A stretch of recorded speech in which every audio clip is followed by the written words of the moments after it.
Hi, this is Nancy Yearout, and welcome to my show, High Road to Humanity. In every episode, I tell you powerful true stories filled with great wisdom that you can use in your own life as you strive for a higher road to travel. My featured guests will have their own unique stories to tell that enlighten your mind and your soul. So kick back, relax, and learn the secret to success when you take the high road. First touch, strong connection, it lays deep in your soul. Hi, this is Nancy Yearout, and welcome to High Road to Humanity. And I have a lovely lady here today. Christy Whitman is here, and welcome back to High Road. Thank you so much for having me, Nancy. Excited about our conversation today. I know, I am too. And you guys, you got to listen to her bio because I did not know this about Christy. She is a messenger of light for the Council Spiritual Mentors. She's here to spread the message of quantum energy mastery. Now, Christy and the Council teach classes and meditations and provide private sessions to help clients feel more aligned with their divine design of well-being, abundance, success, and loving and support relationships. I love this. For over 15 years, she's been receiving the telepathic messages from the Council. And Christy was a transformational leader, celebrity coach, and law of attraction expert, as well as a two-time New York Times bestselling author of The Art of Having It All and Taming Your Alpha Bitch. I love that. And she's also the author of the international bestseller, Quantum Success and the Desire Factor. And today we're going to talk about the art of having it all. And I'm really glad you're here to talk about this because I read the beginning of this book. And let me tell the audience, first of all, we are going to bring in the Council. So we're going to answer some questions. But I want to start with this. You know, the beginning of this book, you tell your story, how you're in New York City, you're meeting with TV and radio producers. There's a lady from a magazine, and you go up to her and you tell her, I know what women want. And she says, no, what? And you say, they want it all. And she says, tell your story. You can't have it all. Women can't have it all. And I went, what? I was in shock. I'm like, what do all New York women want? And she's like, what? And I go, they want it all. And she's like, well, they can't have it all. I never heard anybody like say that to me. And I go, excuse me? And she goes, women are overworked. They're exhausted. They're spinning their wheels, and it's all because they want to have it all. And she goes on to say about this book, which I'm not going to mention and do not recommend because I read it and I was so furious. It was like just totally arguing for our limitations. But she mentioned this book. She's like, this woman says we can't have it all. And I believe her. And she goes, do you know anybody that has it all? And I was like, yeah, I have it all. And a lot of my clients have it all. And I was talking to her, talking back and having this conversation. Right. And she goes, well, and she hands me my book and my information back. She goes, I don't need this because I don't believe women can have it all. And I looked at her and I go, therein lies the problem. Right. Because how do you know what having it all is? We have very different ideas of what having it all means. Mm-hmm. And it doesn't mean, like I wrote in the book, I have my best friend since 7th grade. Her name's Dawn. She's been in a relationship for 35 years with the same person. They're not married. They don't have kids. That's her having it all. She never wanted to get married. She never wanted to have kids. She's right. A career woman. And it's not because she's a career woman that she didn't want those things. She just always known. I remember talking to her when I was in 8th grade and she's like, I never want to get married. I'm like, what? All little girls want to get married. Like, what? God bless. Right. And she just knew herself. She's like, and yet she's in a very committed relationship with this man that is her partner. So, we all change too, like from right. decade to decade. Nancy, you and I were just talking about, like, when you wrote this book, you were in Montreal. Yeah. At one point, that was my having it all. I lived in Montreal with my husband, my kids, and then our having it all changed to doing 6 months and 6 months. We were getting out of winter and getting out of summer in Arizona. And so that was like our having it all. And then it got to a point where it's like, this kind of feels stretched. It doesn't feel as having it all. So we moved to Arizona and now we're full-time in Arizona. So things change, things shift. Our having it all and what we desire in all aspects of our lives changes as we do too. Yeah, exactly. Well, you say the intention of this book is to upend these misconceptions, and I'm so glad you wrote it, and to show women, all women, that we can have it all. And I believe that. And I really been into this and you talk about the concept of lack. And here's the deal. I believe, and as you wrote in the book, it's our mindset. It's what we've been programmed. Like you said, oh, we're supposed to get married and we're supposed to have kids and we're supposed to do this. Well, no, what does our soul want to do? You Yeah. know what I mean? I mean, Yeah. what each person is different, like you talked about your girlfriend. And it's so interesting that she knew herself that well. Yeah. That she knew that way back then. I mean, I just think it's awesome. And you also talk about abundance. And that is our mindset. Again, people who don't think they can have it all will not have it all until they change their thinking. Talk about this, Christy. Yeah, so this is one of the biggest things for me is that I, came from middle class family living in Scottsdale, Arizona, and Italian American. And my mom and dad really talk about lack. It doesn't matter what they have, what they've done. It's always like what the problem is and what needs to be fixed or changed. And so I was raised that way. Me too. And yeah. And I remember in my early 20s, I had graduated from college. I had moved to Chicago. I was engaged to be married. I had this awesome career. I was making my own money, had a hot little body, friends that I was living with. And I still didn't feel satisfied. Yeah. And when I started looking at what is going on, I even tried to return back to the spiritual, if you will, religious, place that I was brought up in. And that felt even more empty for me.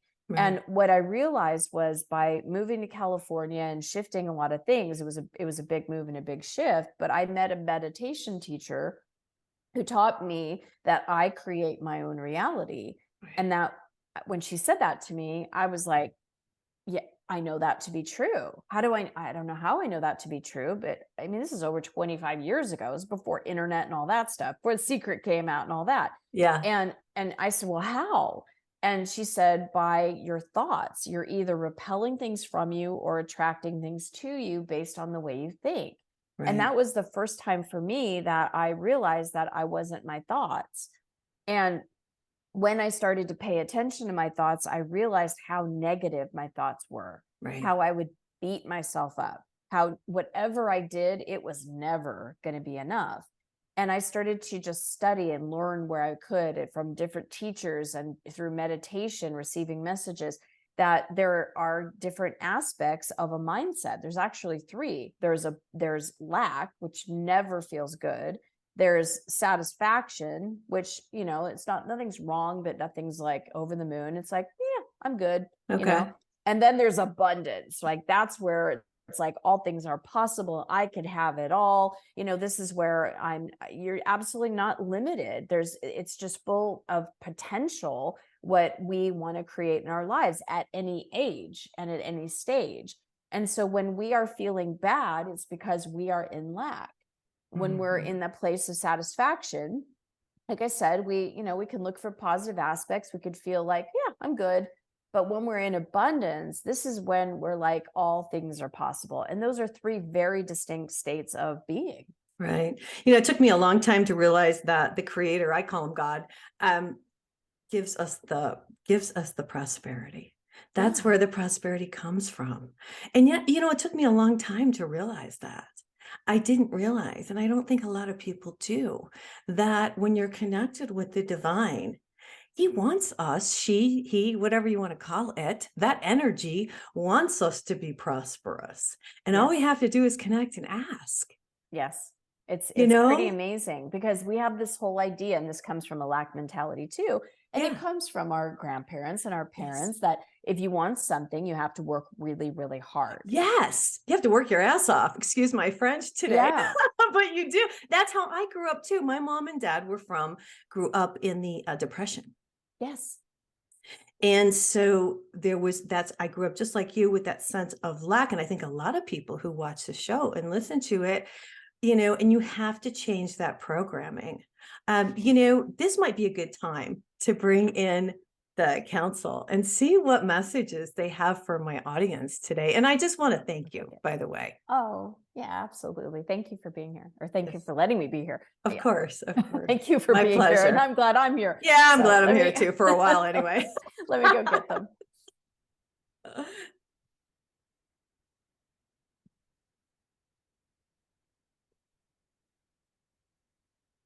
We are here. We are delighted to be here. Thank you for inviting us in. Yes. It is Welcome. our great pleasure. What questions do you have for us, dear one? Well, I'm watching all the craziness go on, and I tell my audience to connect with the divine and just stay centered. And we can observe, be observers, but not play into it. Is there anything in addition to that you would like to share? Well, there's a lot. So Okay. yes, your earth plane is full of polarity. There are up, there are down, there is in, there is out, there is hot, there is cold, there is variety, there is a spectrum. And as you are witnessing what contrasts, for example, what does not feel good, we have to close our eyes. We are getting her to start allowing in this powerful light. So we do close and open. And at one point, she will get to a point where her eyes are fully open. So this is what we are doing, training her right now. So as we understand, there are contrasts of what we do not want, or what you do not want, there is also resistance to the contrast. And that is where all of your consciousness comes into play. All of you have your free will.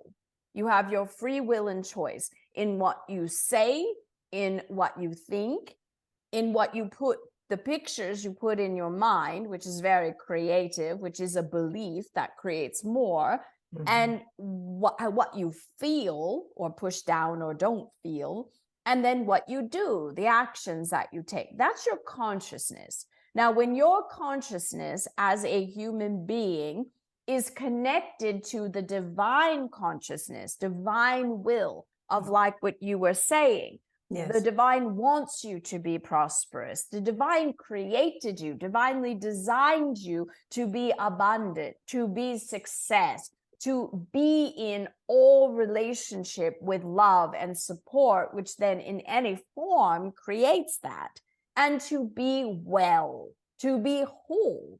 So as the human being in your consciousness, what you say, for example, Christy has the watchyourwords.com, where people learn what not to say, why, and what to say instead, because what you speak has power. Right. And if you are speaking of limitation that doesn't feel good, you are not harmonizing with that greater part of who you are.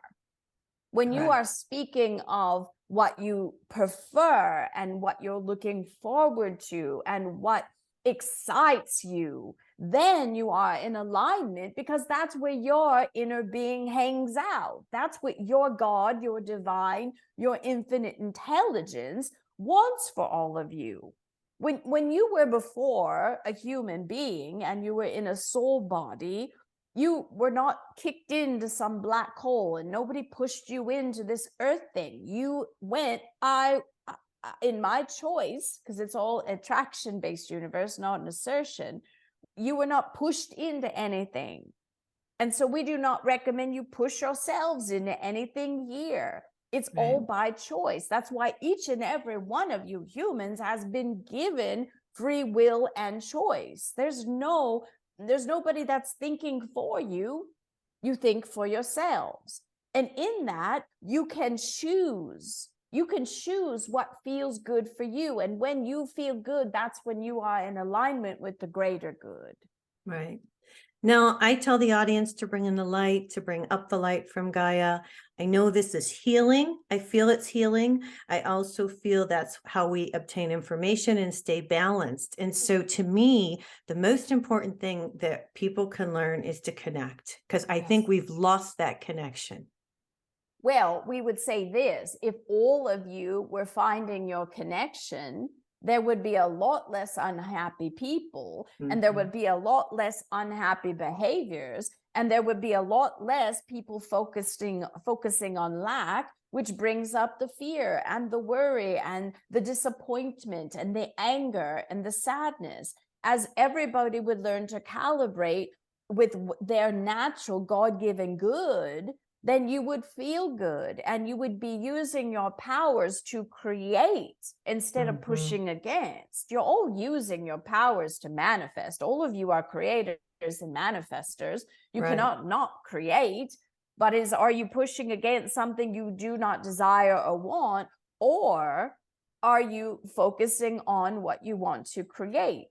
Okay, I want to talk to you about this because I know what I want. I can say my affirmations. I can visualize what I want, but I've been learning, this is personal. I've been telling the audience, okay, so I just want to understand this. So I visualize it, I say my affirmations, and I let go. That, and I allow, because, and this is what I understand, and please correct me if I'm wrong. So when I let go and not hold on so tight and allow, the divine works through me to bring me what I'm looking for. Is that right? That is very right. The piece that we see that would be very helpful for you and all of your listeners, though, is that the thing that you much desire has a frequency. Right. That the version of you that has this person, place, or thing has a frequency that you are currently not in vibration of. And so when you think about it, when you feel on it, you want to allow that energy of the havingness as if you already have it. It's a frequency that is within you, and you're filling that up within your own energy container. And then when you what you're letting go of, what you're surrendering is not that feeling and the connection. You're releasing and letting go of anything that is not of that feeling and connection. Okay. Okay. It's a small piece, but it's a big one. Well, it's a big one. Yeah, because I have personally, and I know a lot of people in the audience, we've had to let people go in our lives who are bringing our vibration down, and we're trying to prevent us. It's really quite interesting. It's almost like maybe subconsciously they're doing it. I don't know. Maybe they just don't know any better. But there's a lot of people that have gone to the wayside, and not just with myself, but other people, clients that I've talked to, because they weren't coming up to that vibration. And when we walked away, then our vibration is able to ascend, if that makes sense.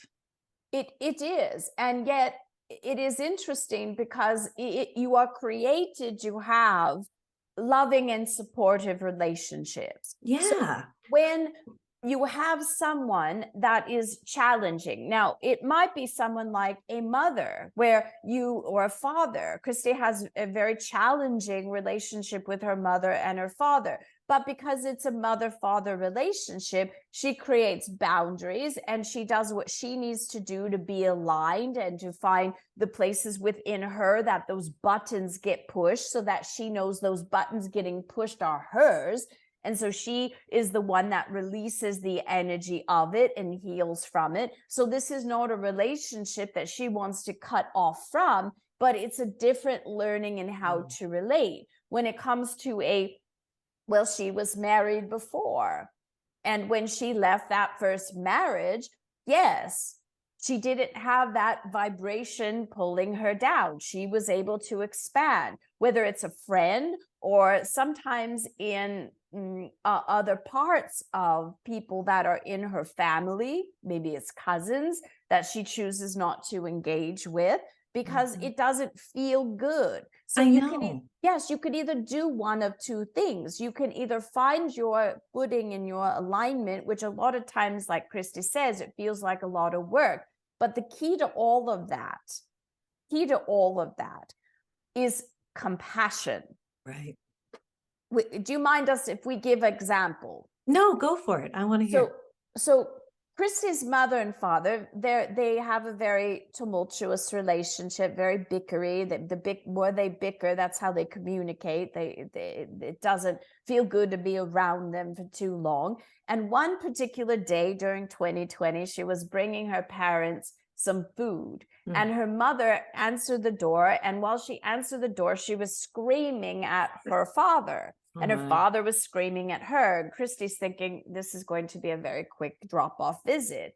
And instead of trying to, like she used to, make things better and don't argue and stop and play the referee, she decided to sit in the chair in the kitchen. And instead of watching them and feeling the resistance of them arguing, she decided to just connect with her own compassion, because it didn't feel good for her to witness two people that supposedly love each other argue like this. And so she felt and allowed herself to feel compassion. And as she was doing that, she got in touch with that little part of her, the little one in her that lived with that, and let her feel that compassion. And then what happened was she started to feel gratitude. She felt gratitude because that contrast created such an understanding of what she wanted to create in her own relationship with her husband, in her marriage.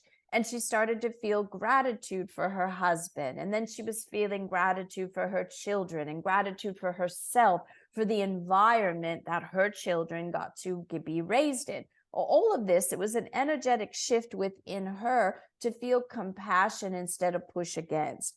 And when she allowed herself to feel that, all of a sudden it was miraculous. Her father and her mother stopped bickering and arguing. They came and sat down with her, and she spent the better half of another 2 hours laughing with them and talking with them and sharing stories with them, and then reminiscing about things. She changed the energy. She changed the energy. Yes, dear. I love it. Well, and that's what I have to do with I have this with my kids. It's hard. They're not into this stuff at all. And they just think mom's woo woo. And And that's okay. Yeah. But they're paying attention more than you know. Ah, okay. Well, and so what I do is I don't bring up this stuff. I just listen. And I figure when they're ready, and I'm saying this to the audience because I'm sure I'm not the only one who's experiencing this. I figure when they're ready, they will come to me. And that's all I can do, is be compassionate towards people. And I really am so glad that you said that. I want to ask you something about the energy, since we're talking about it. And I'm really into the energy, and that's how everything, works. Well, it's all about energy mastery, because everything in your physical universe and the non-physical universe is energy. So if you really do understand energy, you've got it all figured out. If you understand how to master your energy, now you are a master of the universe. Isn't that crazy? And I realized also, when you let go of fear, that is the biggest thing that I've learned recently. And I want to get that out, and I want you to address it too. And I'll go back to the energy thing, but the fear thing, there is no fear. We created that. Yes, there is a fear-demic. Crazy, huh? People are very pushing against what they do not want. You talked about lack and abundance. So they're pushing against lack. They are trying to avoid more of what they do not want. And therefore, they are in fear of creating more. If you think about it, the brain is equipped from a biological perspective to either focus on pleasure or to avoid pain.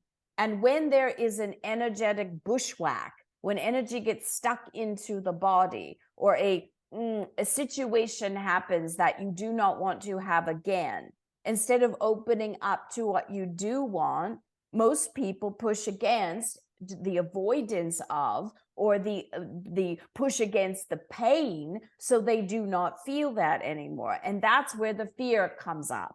Now, fear, let's talk about that, because all emotions are important. They're all there. You're wired in for them. If the divine did not want this thing called fear or guilt or worry or anger to be a part of your experience, you wouldn't have it. You'd all just be blissed out in enjoying your life here on planet Earth. Right. But there's a reason. There's variety. There is so many spectrum of emotions.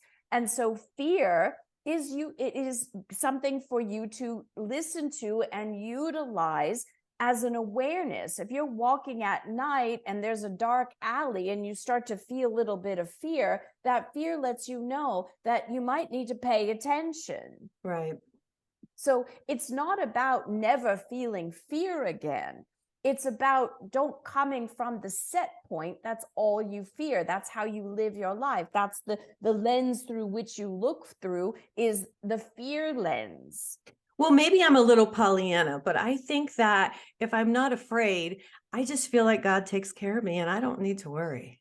Well, that's true too. But say that you are, and that's a really good point. If you are in a, well, let's give a story here. Okay. Christy just came off, this is many years ago. Her children were about 3 and 4 years old. And she was in Chicago for a weekend with her husband. And she had gone with her friend that you talked about, Dawn. And they had a lovely day together. They went to the zoo and lunch and got the kids ice cream. And she was going back to this really nice hotel in Chicago, in downtown Chicago. And she was with her children. She had her mom bag and her purse and all that. And she was getting ready to go into the elevator.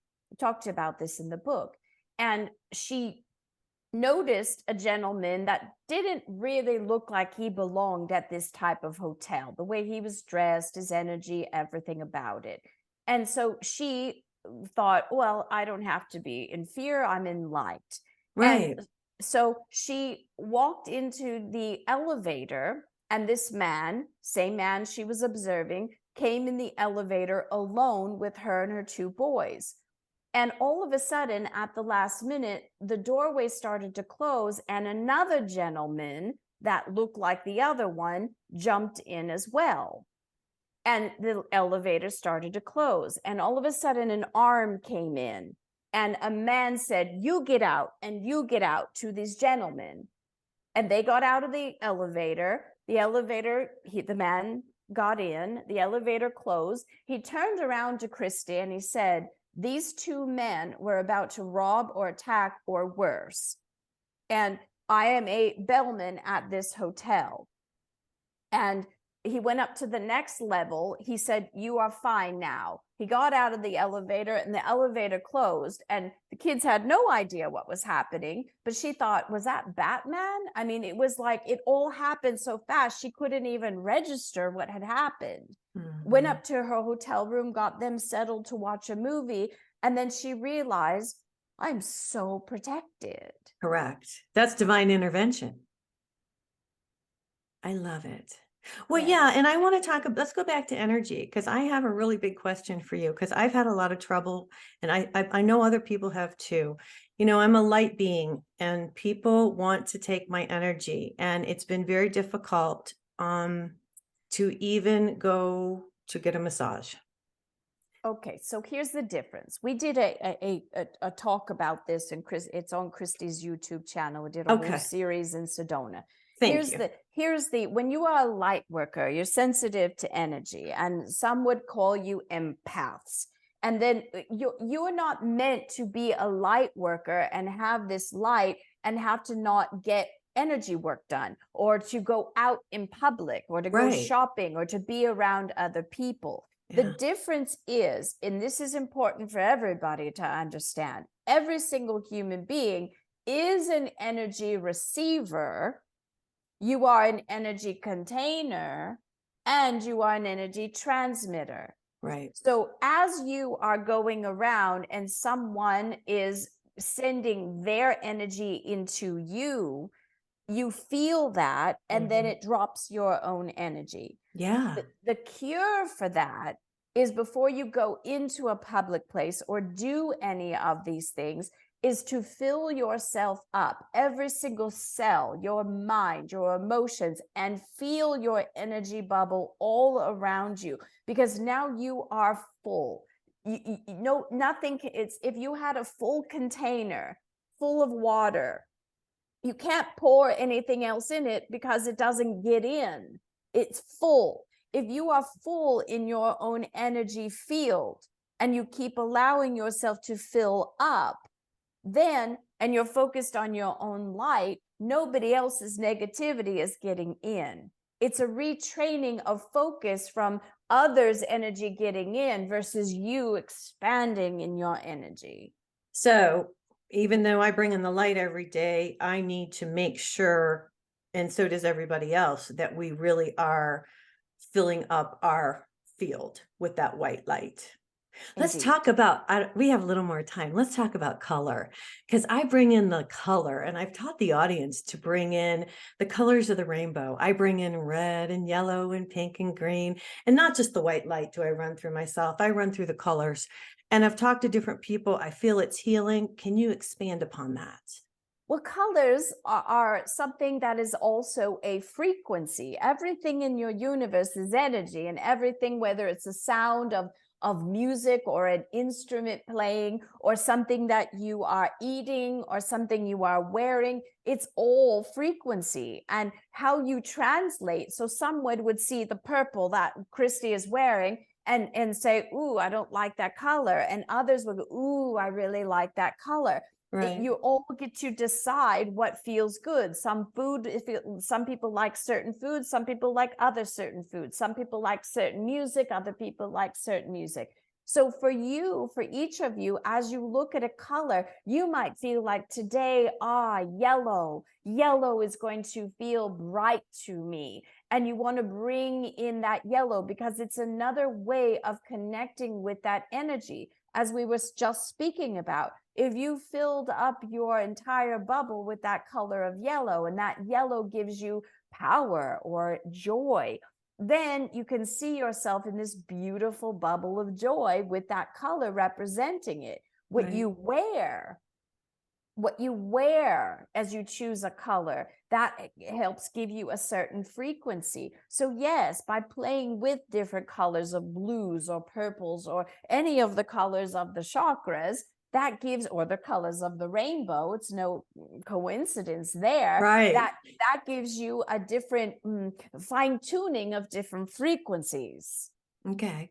Now, with everything going on in the world today, there's a lot of us who are waking up. There's a lot of us, more of us, who are connecting. That's why I do the show. That's why Christy, I'm sure, does the work. Now, Indeed. I know I know things might get worse before they get better. I really feel like things are coming to a head where the good and the bad it's kind of like light and dark at this point. And it's contrast. it really is contrast. But each of you, and we'll let you continue, but each of you has your own decision point. Each of you has your own moments of choosing and allowing yourself to feel the empowerment or the disempowerment. So do you see, I feel like there will be an enlightening in the next couple of years where people will choose the light. What do you see? We see this happening every day. This is the vision that we hold for all of humanity, and all of you that are willing to have and receive this information. Let's just face it. We had someone, Christy was in Transformational Leadership Council, where a lot of the world leaders in personal development come together. And we had a wonderful man, Dawson Church, who asked us, I live in a place where I'm just always in joy and happy, and I want the rest of humanity to be there too. And we said, great, hold that vision. But understand, there are a lot of people in mass consciousness that are not there, and they probably will never be there. However, as you are focusing on your own alignment, as you are focusing on your own connection, as you are mastering your own energy, and you are choosing to be in a world where you feel good and you believe in the abundance and you're connected to your divine design, your world gets brighter and brighter and brighter, because each of you got that. Each of you are having your own earth experience. Each of you are creating your own reality. You can be over here, and don't try to pull these people up who don't want to be pulled up. Okay. But attracting to you those that are. And from a collective, we know you're going there next. From a collective consciousness, it is those of you that are bright lights that create the ripple effects that help awaken those that are here that want to be awakened. Yes, you're absolutely right. And so what I do, and I don't know, you tell me, maybe you could tell me more than what I do. I send love and light out to the world every day. I send love and light to myself. I send love and light to my children.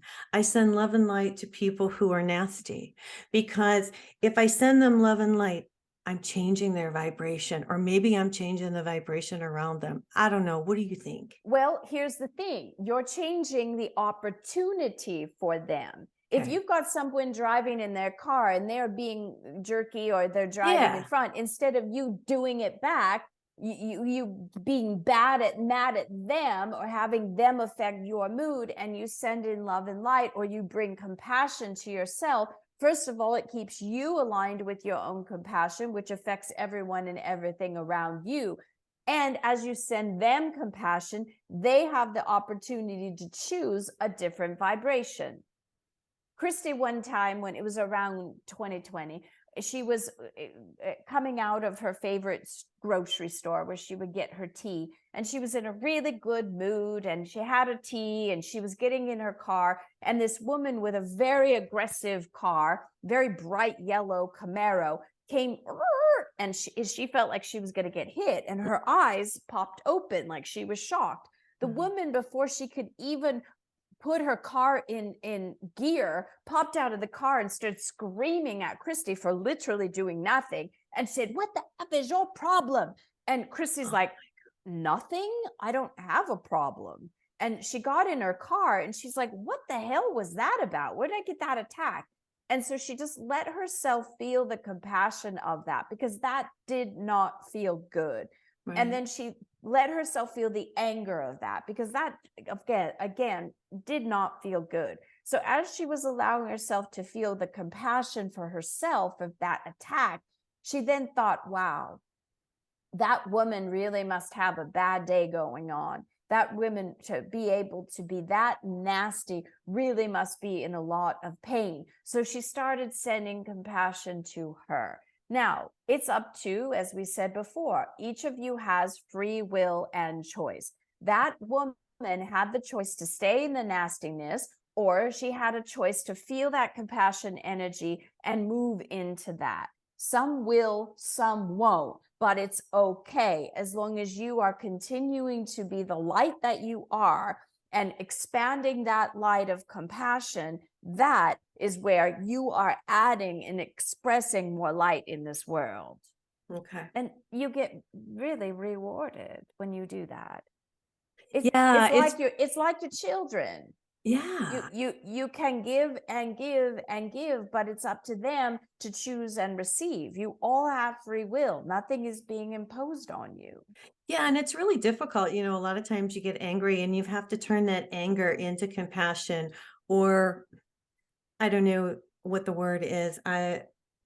Not even compassion, but just, I don't want to say I feel sorry for people, but maybe empathy for, them, because they're in such a hard place.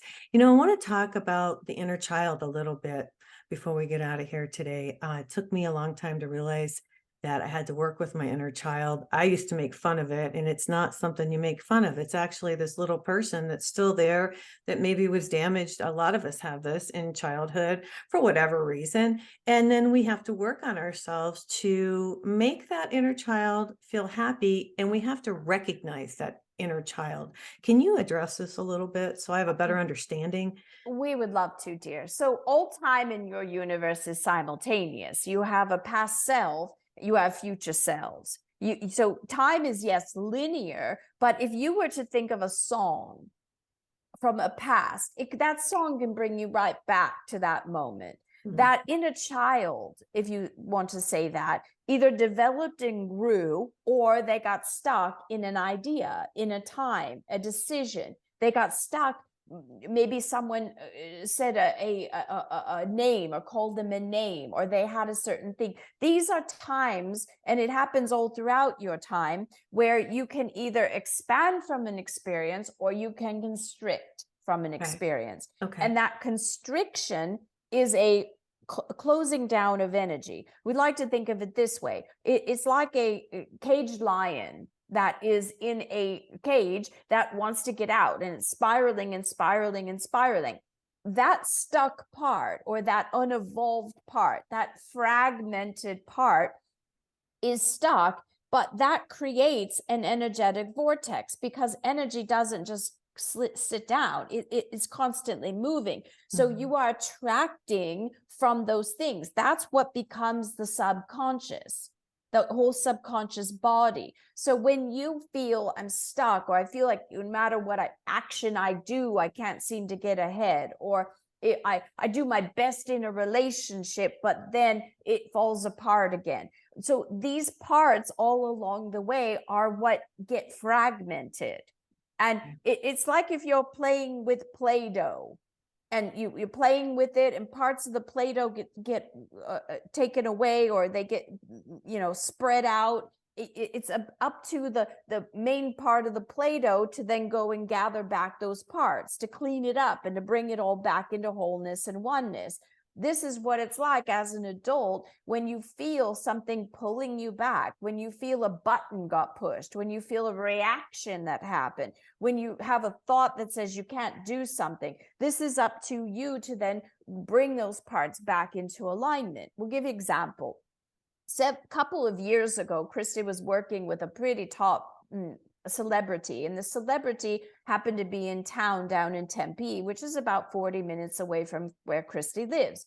And she was very excited to go and meet this person, but this person didn't know exactly when they could get away. So she just went down there and waited in her car and waited and didn't hear. And after about an hour of waiting, so now this is like a 2-hour thing, she says, okay, I'm going to leave. I'm not hearing from this person.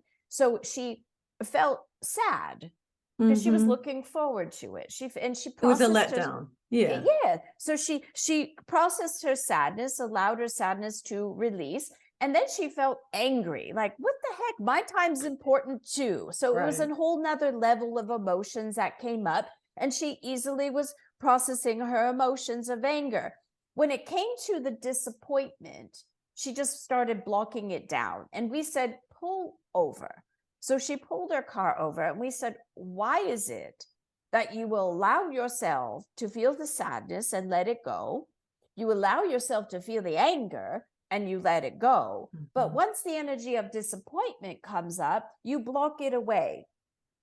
And because she was sitting there and she was open, she now had all of these memories of when she was in 7th grade, where she was determined to try out for some teams.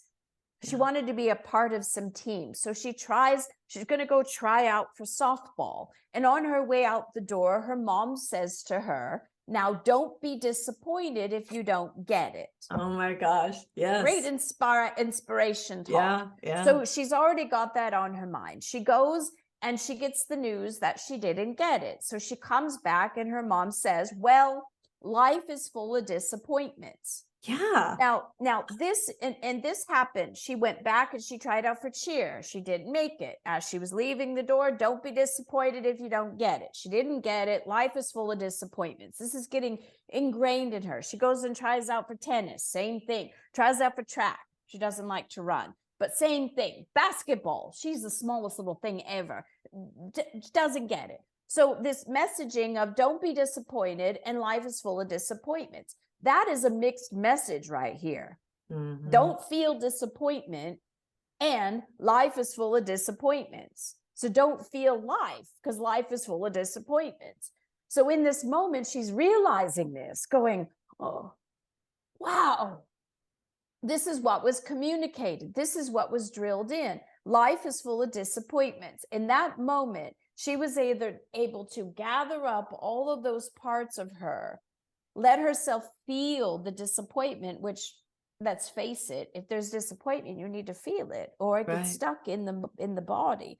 So she felt the disappointment. She let herself go into the belly, let her feel the vibration of that energy. It takes about 90 seconds for a wave. Now there might be 20 waves, but she let herself feel the waves of that come in and out. And then it was time. Life is not full of disappointments. Life is full of surprise and delights. And she joy. Declared it. Yes. It's what you decide it's full of. Yeah. Thank you for that, because I want to say that I've just learned and to experience that emotion instead of holding on to it, to let it go. Indeed. And that's it. It's freeing. I will say that. And so thank you so much for that. I don't want to That's keep you forever, but I have one more question. Yes, ma'am. That's how you master your energy. You master your emotions by feeling them and letting them go. Right. So yes, dear. Thank you for that. I really appreciate it. I just want to bring up music because I just feel like music is so powerful. And when I'm having a tough day, I'll just put on the headphones and I'll just listen to my music and I sing. And I grew up with my mom singing, so I'll be singing. And if I run into somebody singing, I just know they're a happy soul. And or if I hear somebody humming, I always feel like, oh, they're happy. Or So whistling. yes, that vibration of the music, it seems to really be healing to the body. It is. It is a note. And there's even sound healing, right? When you hear a certain sound, that music, when it goes through you, it helps release the blocked energy. Ah, okay. It's a reverberation. Everything is all about energy. It's all about vibration and frequency. So when you hear a song and your body just, your body just starts naturally moving to it. I know. You don't And that's tell why your body, it just naturally does it. Well, that's why concerts are so big and everybody gathers to watch the music because it's uplifting and it's freeing, whether you like that kind of music or not. I've noticed that. I've paid attention to that, and it's been really interesting. What would you like to leave us with today? Any messages for my audience? Well, we always have the same message that we leave every audience with, and that is that your divine, who you really are, loves and adores you. And when you start to really understand that your divine is not judging you the way you judge yourself, and that your divine is not criticizing you or beating you up like you beat yourself up, when you start to understand how your divine feels about you, you allow yourself to accept it, and that is when you thrive and feel good. You are infinitely loved. Thank you for that. Be well. Thank you. Indeed. I appreciate you coming. You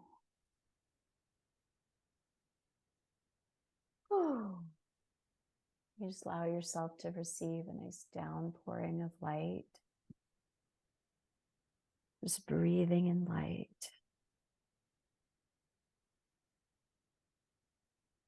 Thanks, Christy. You're welcome. I never know what they say or what they talk about, but Oh, that was really nice. Well, no, it's very nice. And I want to know if is that draining to you at all? oh, I love it's pure positive energy just Okay, going cool. through me. No, I love it. Okay. I love Because I it. was like, oh gosh, could she do another show after this? And I want to ask you, I didn't ask the person who came in and I didn't really ask their name. They're the council. Everybody just calls them the council. We laugh and giggle that they're the Divine Quantum Council of Light. That's their full name, right? That's their birth name. But everybody calls them the council. I love it. I'm so appreciative that they came in today. Yeah, I wanted to ask you about, our abilities. My psychic ability is really heightened. I'm an empath, and I know you are too. Is that something, because when I do use that, it is draining. So what's the I mean, I know they're bringing in the light and I bring in the light every day, but when we give out that information, it's not coming from me. It's coming from, source. So why is it so draining? I can't answer that because for me, it's not draining. It's energizing. So, for me, and it's an allowance of a higher energy that feels really good. And so the very cells in my body are expanding. I would imagine that maybe it's draining because that part of us that resists it or still needs to be, healed or released is fighting against it. But yeah. Or maybe that's just what we've been taught, because I've heard that, with Edgar Casey, they said that he was draining himself by giving so many readings. So maybe that's just a thought that I've had in my head and it's not the truth. Okay. Yeah. I like But that. that's a good point, because I had a teacher many years ago that would say when she was doing session work, she felt energized by it. And that it always felt good to her. But I've also heard other people say, oh, it's so draining. I got to go take a nap after. And for me, it's always just felt that way. So Okay, very yeah. interesting. Talk about the book.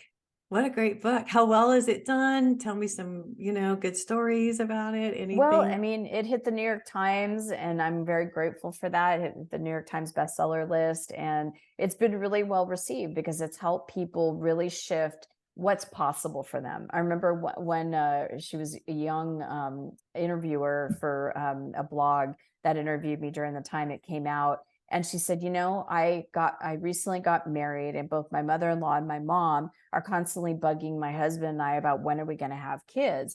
And we always feel like we have to avoid the subject. And she said, letting myself read this book, it made me realize that maybe I don't want to have kids. And that's okay. Maybe having it all isn't about having kids. Maybe I will change my mind, but right here, right now, neither one of us want to have kids right now.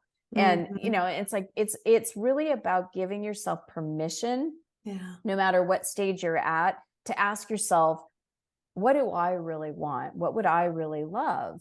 And really the key to having it all is really knowing that you already do, because having it all, we've already connected with all that is. Yeah. And anything that we desire already exists in the form of energy. So it's really just knowing that, we are, whether it's something we want to create or form, we have all that we need. We have it all. And we have it all because we have energy available to us. I wonder what that lady thinks who is so crazy that you. I just thought, I want to say this, and then I'll have you leave us with what you'd like to. But at the conclusion of your book, you wrote this, and I just thought this was so good. You said, I once heard it said that for every soul that takes a body, there are thousands more that desire the experience. And think about that for a moment. You're already here. You got the job. We did. Nice. Absolute Nice. Council has confirmed that it's true. It's every single one of us that are here. We all decided to come. It's not, as they say, it's not assertion based. It's attraction based. It's all about our choices and options. That's why we have free will. And it's like, so we're here.